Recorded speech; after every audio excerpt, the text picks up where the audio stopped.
In November of 1996, two coworkers are closing up their retail store in a large mall outside of Richmond, Virginia. Their close-up routine is like clockwork, so when they don't return to their homes, alarm bells went off.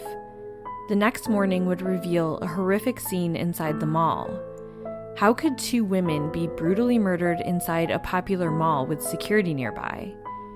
Nearly 30 years later, this case still baffles authorities, and police and families are hoping for a break in the case. I'm your host Megan, and each week on A Simpler Time True Crime, I cover older unsolved cases and challenge the idea that a simpler time means a safer time. This week, I'm bringing to you the unsolved murders of Charlita Singleton and Cheryl Edwards.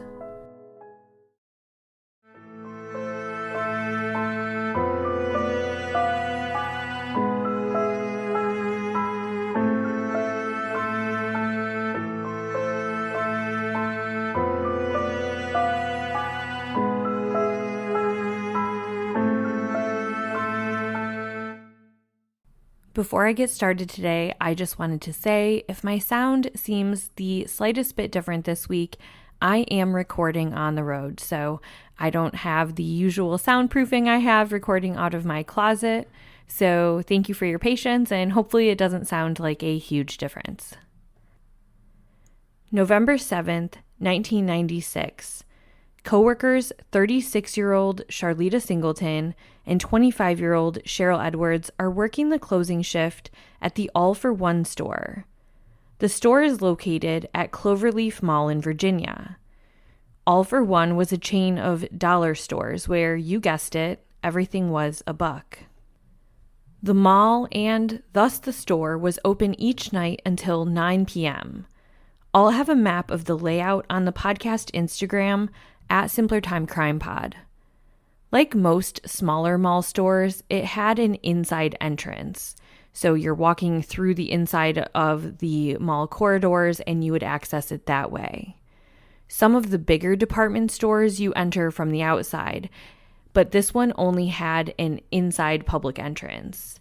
However, it did have a back door from the outside that led into the store for employees and security. If you're familiar with this type of setup or have worked in mall retail, these are nondescript and typically not well labeled. And that's by design. They want customers to go to the front and they want to keep employees safe, only using that back entrance or exit for specific reasons. Charlita and Cheryl worked together often, and they had a routine and a checklist of closing. This included tidying up the store, doing inventory, tallying receipts, and closing out the register. All in all, it typically took about an hour. And like clockwork, Cheryl would always either get home or get to the babysitters by 10:20 p.m. According to reporting in the Richmond Times-Dispatch, on this night, Cheryl's 5-year-old son Isaiah was being babysat by Cheryl's grandmother, who lived in a retirement community. So when Cheryl didn't pull in to get him at her usual time, her grandmother grew worried. About an hour ticked by, and Cheryl's grandmother called her daughter, Cheryl's mother, Robin Edwards. Robin and one of her sons hopped in a car and drove over to the Cloverleaf Mall to check things out and see if they could see what was going on. By the time Robin and her son arrived at the mall, it was a couple of hours past closing time, so the mall area was pretty quiet. But Robin actually felt a little bit of a sense of relief when she spotted her daughter's car. And next to her car, her colleague Charlita's. She kind of said to herself, okay, something held them up, but they're probably just doing inventory. There's a reasonable explanation for this. Being a mother, though, she still wanted to make contact with her daughter and have a plan for when she was going to go pick up her son. So she found the security area and knocked on the door from the outside.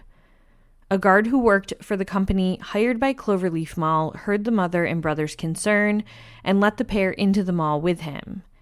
And collectively, the group all walked down to the interior entrance of All-for-One. When the trio arrived to the front of the store, they expected to see a different scene than what they walked up to. Robin Edwards was puzzled.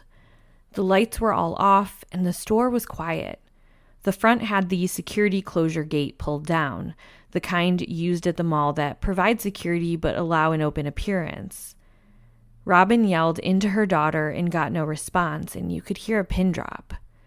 The store was dark. It just didn't make any sense. The next couple of hours get a little confusing because, for whatever reason, nobody, including security, goes to that back door entrance. I don't know if possibly security didn't have a key to the back door, but security and the family did not make any type of entry into the store. But that was the conclusion I came up with. It's not verified, it's just what makes sense to me. Security was hired by the mall, but didn't work for the mall itself and didn't have keys to each individual store. And from what I was reading, those storefront security gates can only be opened from the inside. So when employees would report to work each day, they would have a key that would let them into that back door entrance, and then they would go to the front of the store with their key that opened the gate and lift it up. Trying to figure out what to do over those next couple of hours, Robin assembled her large family. Other sons went out looking in the nearby woods with flashlights because they thought, what if the women had been abducted? What if they were in the woods somewhere? They just were looking everywhere, but they came up empty. As a last-ditch effort, Robin sent a son to a nearby bar or nightclub, and it would have been extremely out of the norm in character for the two women, who were both devoted mothers, to go out without communicating it to anybody, but Robin wanted to look for any explanation as to where they could be. The women weren't there, in part because the venue was closed. By this point, it was between 4 and 5 in the morning, and Robin and the security guard called police. As the first police officer responded, they had also made contact with the store's general manager, who had the master key to that back door. And at this point, David Singleton had shown up. The father of 6 had grown worried when his wife Charlita hadn't come home the night before. And as soon as he was able to, first thing in the morning, he had come to the mall to look for her. David walked with the officer up to the back door, and to everyone's surprise, it just pushed open. At this point, the energy shifted, and the officer told David to stay back and said that just he would be entering the shop. According to reporting, this next part broke my heart. Robin told the papers that the officer entered and quickly came back out and told her, it's okay, they're not in there. And he convinced her to go home and wait for news there. She said looking back on it, she believes that he was trying to just keep her calm and keep her from panicking. But to me personally, I just think this was cruel. Because in actuality, when that officer walked into the storefront, he walked into a gruesome scene.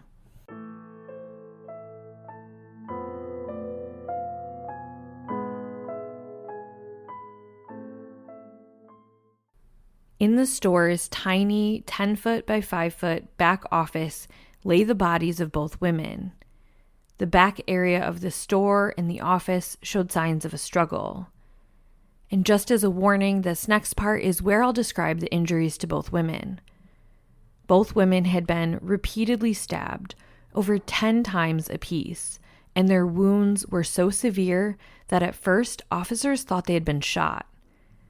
A store safe was open and money had been taken out. Police secured the crime scene, and by 7 a.m., an officer showed back up to Robin's door, telling her that her beautiful 25-year-old daughter was dead. I can't even imagine what that must have been like, processing that news in general, but especially after you were just told she was not in the store. I want to take a moment to just talk about the mall area and where it was located and about the state of the mall during this time. The mall was located on the Midlothian Turnpike.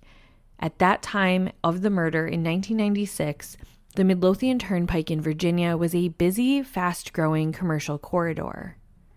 One of those long suburban stretches where almost everything revolved around cars, lined with shopping centers, car dealerships, old motels, gas stations, and a mix of aging strip malls and newer developments. It carried a steady flow of commuters moving between Richmond and the expanding neighborhoods of Chesterfield County.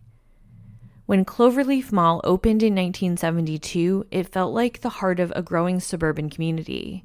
Families wandered its corridors on weekends, teens treated it as a safe place to meet up after school, and for a while, the mall thrived. Cloverleaf was part of that classic American era where the indoor mall wasn't just a shopping center, it was a social hub. By the late 80s and early 90s, though, the landscape around the mall began to change.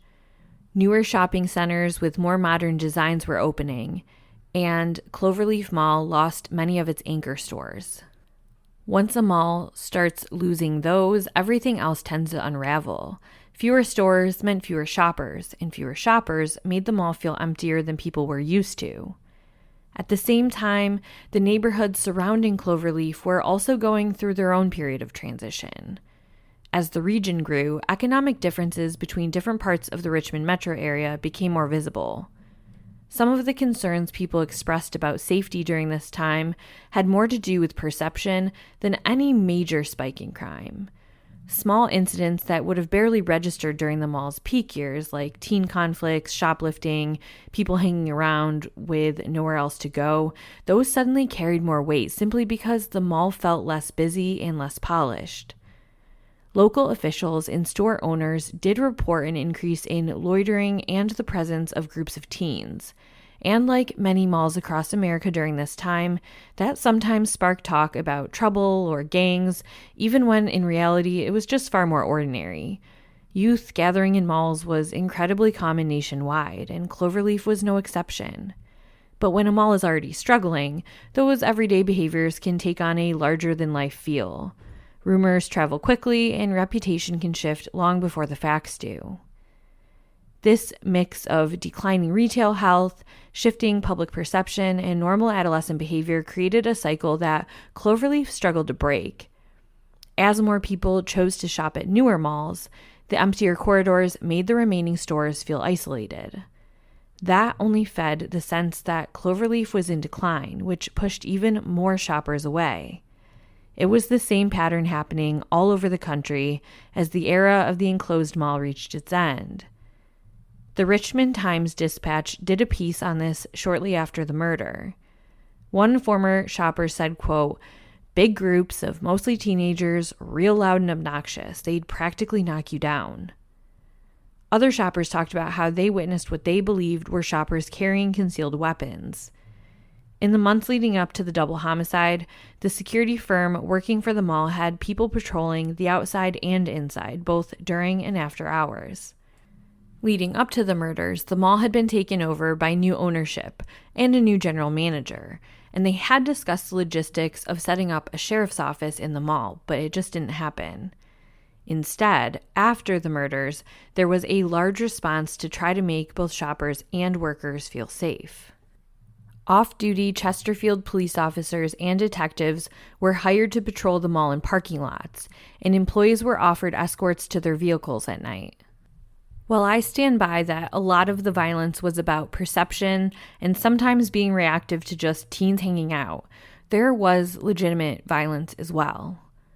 For starters, just 2 years prior, there was a double shooting in the parking lot of Steak and Ale, just east of the mall parking lot.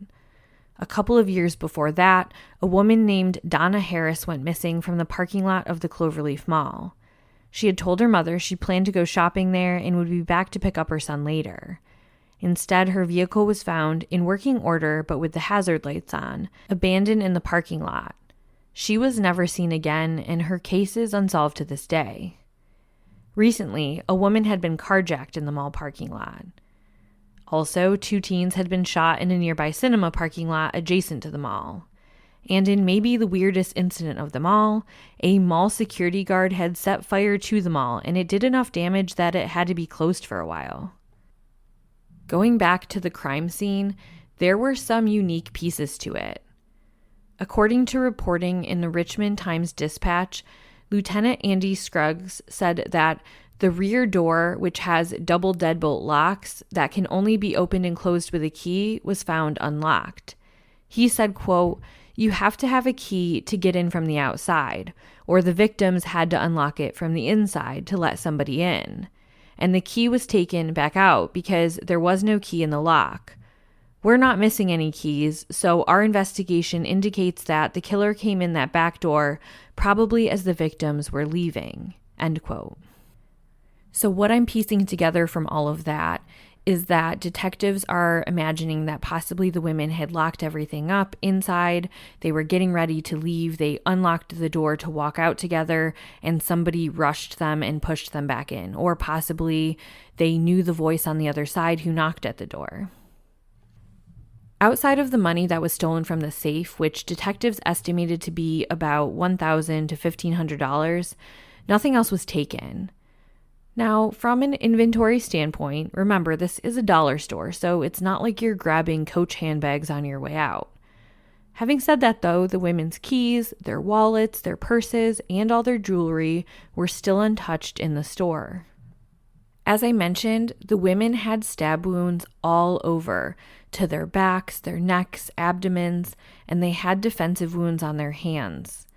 Detective Scruggs said that this does tend to indicate something personal, beyond just a typical robbery. He does concede, though, that it could have just been that the person panicked and wanted to ensure they didn't leave any witnesses. He said the knife could have been a weapon of choice because a gun would have been risky to use in an environment like that where the noise could get them caught. One peculiar piece of evidence that investigators have never been able to put into context was something they found in the hallway leading into the back office where the bodies were found. It was a spilled 28-ounce bottle of Parsons brand ammonia. None of the stores in the mall sold it, and the cleaning staff didn't use that. So for months, detectives searched for information on this, including if it was used at any other crime scene, but they came up empty.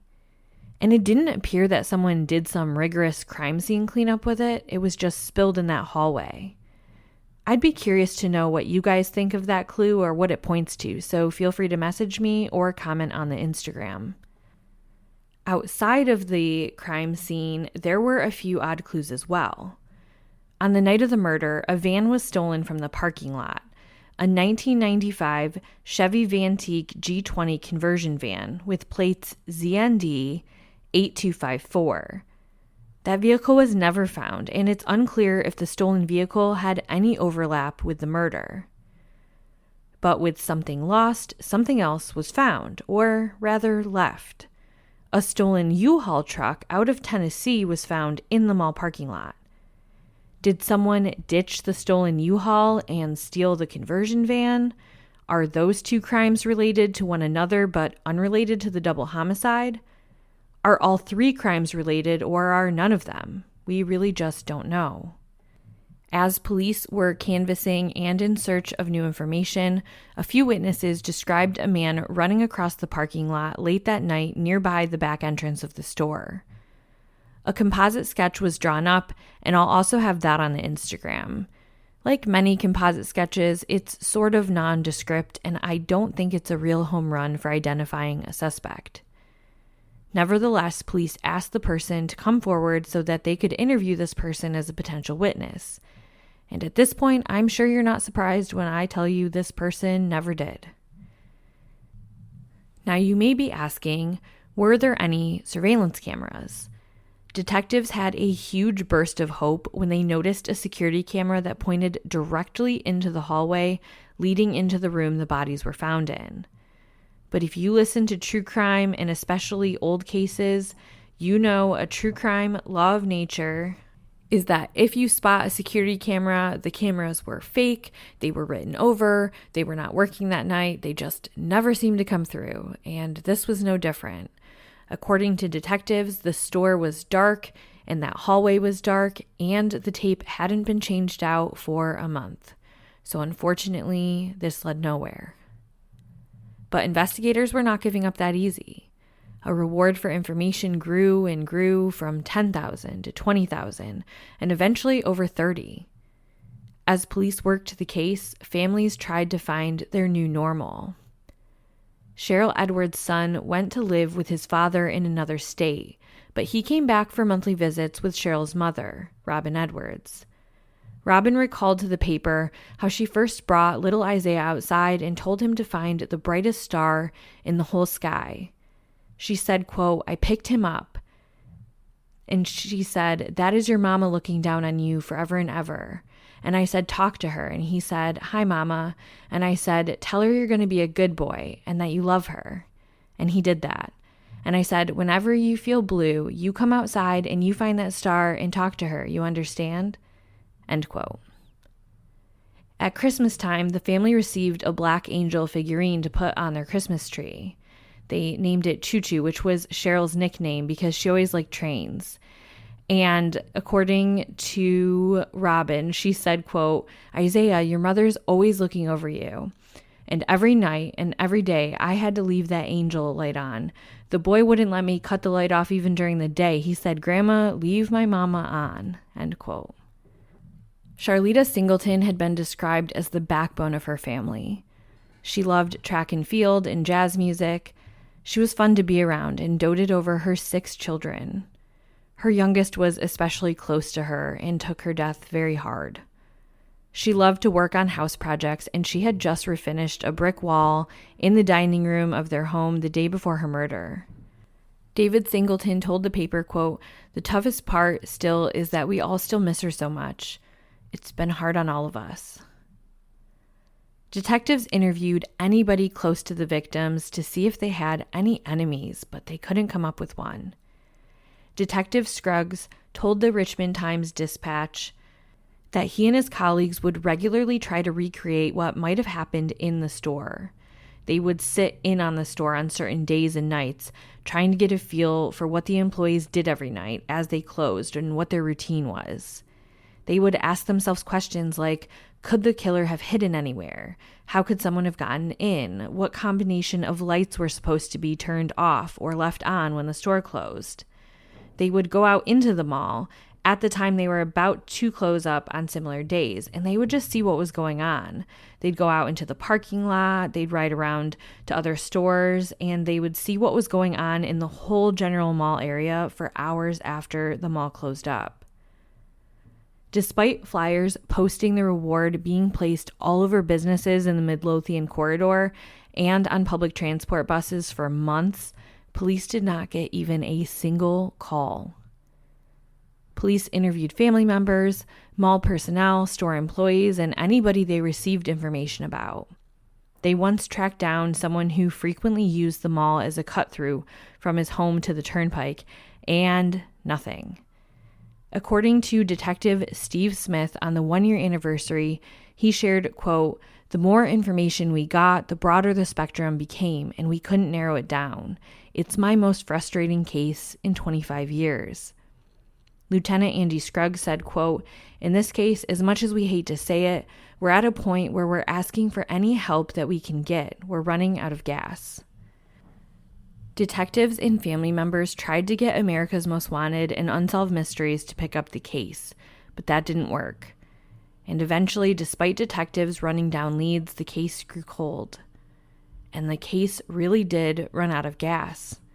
It's been discussed by locals for years, and it haunts the area. The mall eventually faded into obscurity, and the decline was quickly brought on by the murders. Some theorized that the mall was on its way out anyways, and that this just sped up the process. But the manager of the property said the mall never had a chance after that.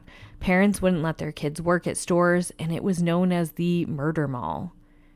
By the early 2000s, it was mostly vacant, and the mall closed altogether in 2008, finally being demolished in 2011. In the early 2000s, investigators gave a brief update implying that they had new leads, but nothing ever came of that. Local chatter often revolves around the killer being a former employee, and if we examine that, I think it's a reasonable theory to consider. First of all, you have the lock and the nuances around that, knowing that the safe was there and that sometimes employees didn't even keep the safe locked. To this day, they don't know if they were forced to open it or if the safe was already unlocked. There's also the fact that you could presume they were killed because they were witnesses. And if it was just a random passerby, why would they feel the need to kill the women who probably couldn't identify them anyways? And knowing about the back entrance, With the store closed on the inside of the mall, did the women knowingly let this person in or open the door for them, or did they get rushed? That kind of aligns with the coworker or someone you know theory because that meant someone knew what their routine was. But you do also have to consider that somebody could have just been watching their routine for a while, and maybe it wasn't actually a former employee, but just somebody who had watched their habits and routine. Investigators aren't stuck on any one theory. They are open to the fact that it might be a random stranger, something that makes it even more difficult to solve. All immediate family members in this case have been ruled out as suspects. So if the crime was personal, and that was the reason for the overkill, who would want to kill these beautiful mothers and why? Could it have been more than one person? How else did one person control two women? Did they have a gun and just not use it? The questions are endless. I couldn't find information about DNA evidence in this case, so it's possible that evidence exists to be retested. We don't know because the police have always been pretty quiet about that part. But even if there is always a need for people to come forward with information, and I believe there are people out there with it. The families and community have waited long enough, and though time may have passed and the mall may no longer be there, the feelings and grief and unanswered questions remain for those who loved Charlita and Cheryl.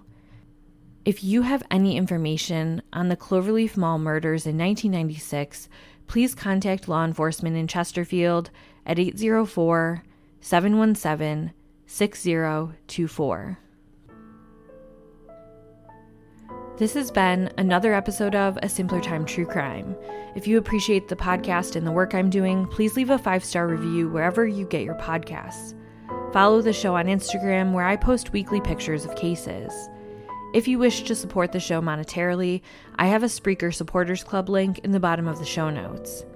Case suggestions and general conversation can be sent to simplertimecrimepod@gmail.com.